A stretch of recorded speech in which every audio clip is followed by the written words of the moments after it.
ये बड़ा delicate ceasefire हुआ है।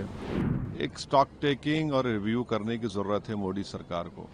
आखिर आखिर भारत को भारत वो रोल क्यों अदा नहीं कर सका जो तारीखी तौर पर हम अदा करते आए हैं, और प्रधानमंत्री क्यों गए इजराइल को, और जबकि नेतन्याहू को भारत आना था, वहां पर प्रधानमंत्री जाकर जो मैसेज गया है कि हम उनके साथ खड़े हैं। बीजेपी एक पिक्चर को प्रमोट कर रही है फॉरेन पॉलिसी के तौर पर।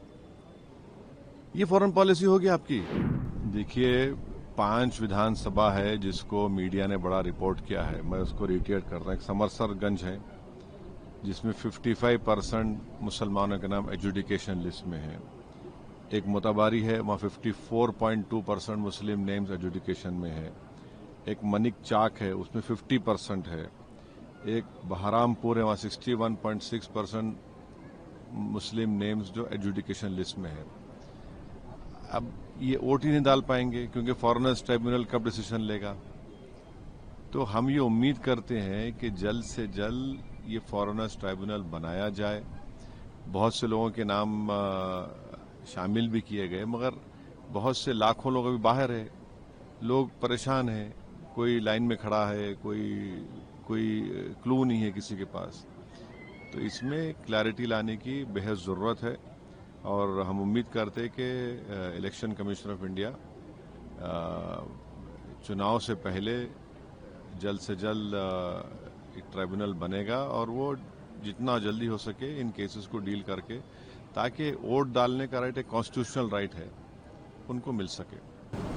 सर, जो सीज़ फायर हुआ है ईरान और अमेरिका के बीच जो सीज़ फायर हुआ है उसको कैसे आप देख रहे हैं?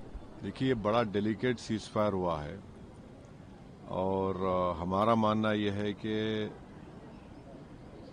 हालिया सालों में एक तो रशिया यूक्रेन का क्राइसिस हुआ, फिर इजराइल ने 7 अक्टूबर के बाद जेनोसाइड गाजा में किया, तीसरा ये इजराइल और यूएस ने मिलकर ईरान पर हमला किया।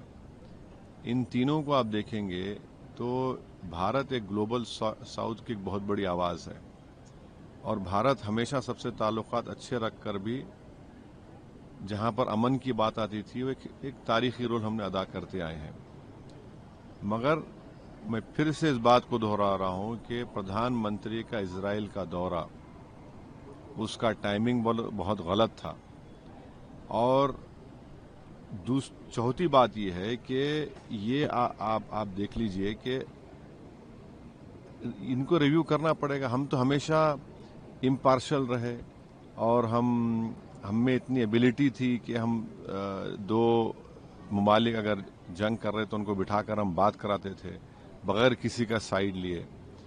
तो ये हमको लगता है कि नरेंद्र मोदी की सरकार को ये स्टॉक टेकिंग करना पड़ेगा, रिव्यू करना पड़ेगा कि आखिर क्या वजह है कि एक पड़ोसी मुल्क जहां से हमेशा हमको तंग किया जाता है, टेररिस्ट को भिजाकर डिस्टेबलाइज करने के लिए, तो ये बहुत ज़रूरी है कि ये देखें भाई, ये ईरान तो हमसे बड़ा करीब रहा है, ज़्यादा तो हमको तकलीफ हो रही है।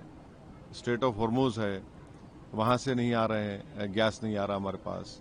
तो सीज़फायर हुआ है, तो उम्मीद करते हैं कि जो एनर्जी क्राइसिस आज देश में है वो उसमें कमी आएगी। मगर एक स्टॉक टेकिंग और रिव्यू करने की ज़रूरत है मोदी सरकार को कि आखिर भारत वो रोल क्यों अदा नहीं कर सका जो तारीखी तौर पर हम अदा करते आए हैं, और प्रधानमंत्री क्यों गए इजराइल को, और जबकि नेतन्याहू को भारत आना था, वहां पर प्रधानमंत्री जाकर जो मैसेज गया है कि हम उनके साथ खड़े हैं। फिर बाद में हमला हुआ, उसके 5 दिन के बाद हम लोग कंडोलेंस दिए। तो ये सब चीज़ों का उम्मीद कर दे कि ये सरकार इसका रिव्यू करेगी, स्टॉक टेकिंग करेगी, आखिर ये क्यों हो रहा है। देखिए, अगर आप देश को बोलेंगे कि 3 घंटे की पिक्चर देख के खुश हो जाओ, तो फिर ये तो फॉरेन पॉलिसी नहीं है। जो बीजेपी एक पिक्चर को प्रमोट कर रही है फॉरेन पॉलिसी के तौर पर। ये फॉरेन पॉलिसी होगी आपकी, ये आपकी इंटरनल सिक्योरिटी और एक्सटर्नल थ्रेट को रोकने की पॉलिसी। पिक्चर देखो और खुश हो जाओ। तो ये नहीं पाकिस्तान मीडिएशन कर रहा है उसकी बात कर रहे हैं या बीजेपी नहीं धुरंधर मूवी को आगे बढ़ा रही है उसकी अब कर रहे हैं? अक्लमंद को इशारा काफी है। मैं ये कह रहा हूं कि ये रोल भारत को अदा करना चाहिए था और अब वक्त आ चुका है कि हाँ, अब वक्त आ चुका है कि हम हमारे स्ट्रेटेजिक रिजर्व्स जो है, अगर आप रिजर्व्स मिला लिए ओएमसी के साथ मिलाए तो 70 दिन के हैं, मगर हमारे पास गैस के रिजर्व्स नहीं है। हमको गैस के रिजर्व्स क्रिएट करना पड़ेगा। अगर कल फिर से स्ट्रेट ऑफ हॉर्मुज बंद हो गया, बाबल मंदेब बंद हो गया, या फिर कौन सा है स्ट्रेट ऑफ मलाका बंद हो गया, या सुइस कनाल बंद हो गया, तुम क्या करेंगे? अब ये हाई टाइम है इस सरकार को कि वो इन चीजों को सामने रखकर फ्यूचर की प्लानिंग करे। पाकिस्तान जो मीडिएशन कर रहा है उससे आपको एतराज है या पॉलिसी? देखिए, भारत पिछले 75 साल से हमारी ये फॉरेन पॉलिसी रही है कि हमारे ताल्लुकात सबसे अच्छे रहते हैं, हम सबके साथ बातचीत करते हैं, मगर वो 70 साल की पॉलिसी में आज फर्क आया है और जब चेंज आया है तो उसको पार्लियामेंट में बहस होनी चाहिए थी। पार्लियामेंट में बहस नहीं हुई है। हम दुनिया के सामने ये दिख रहा है कि हम इजराइल के साथ खड़े हैं। एक एग्रेसर है इजराइल ईरान के ऊपर, और ये हमको समझना है कि जिस तरीके से ईरान ने विथस्टूड किया यूएस और इजराइल को, ये तो एक साइन है कि हमको भी खड़े होना चाहिए इनके सो कॉल्ड हरकतों को। अगर ऑपरेशन सिंदूर हुआ, क्यों हमने अलाउ किया उस शख्स को ऐलान करने का, अनाउंस करने का? क्यों हमने कबूल किया 2019 में कि आप ईरान से, वेनेजुएला से ऑयल मत खरीदिए? क्यों हमने एक्सेप्ट किया कि 2025 में ईरान से मत खरीदिए? अब क्या हो गया? अब हम ईरान से भी तेल खरीदने वाले हैं, अब हमको गैस भी चाहिए। तो ये कंसिस्टेंसी होनी चाहिए ना। सर, आप बातों बातों में मूवी का नाम लिया कि एक मूवी नहीं, मैं आपको बता मैं नहीं देखिए, नहीं सुनिए फॉरेन पॉलिसी, इंटरनल सिक्योरिटी 3 घंटे का मजाक नहीं होता है, समझे ना आप? अगर कोई ऐसा समझ रहा है उसको, तो ये ठीक नहीं है। ये रोल जो हमारा पड़ोसी मुल्क, जो एक फेल्ड स्टेट है, ये रोल हमको अदा करना चाहिए था। ठीक है, सीज फायर हुआ, अब मासूम लोगों की मौतें कम होंगी, मगर अभी भी वक्त है।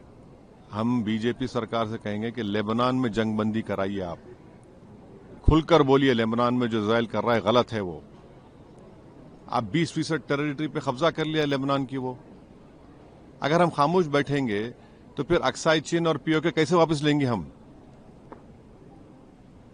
ये सोचने की जरूरत है। अभी मैं फिर से पूछ रहा हूँ, अभी बीजेपी एक फिल्म को प्रमोट कर मैं उस सवाल का जवाब देकर जो सीरियसनेस है इस डेवलपमेंट का, उसको कम करना नहीं चाहता हूं मैं।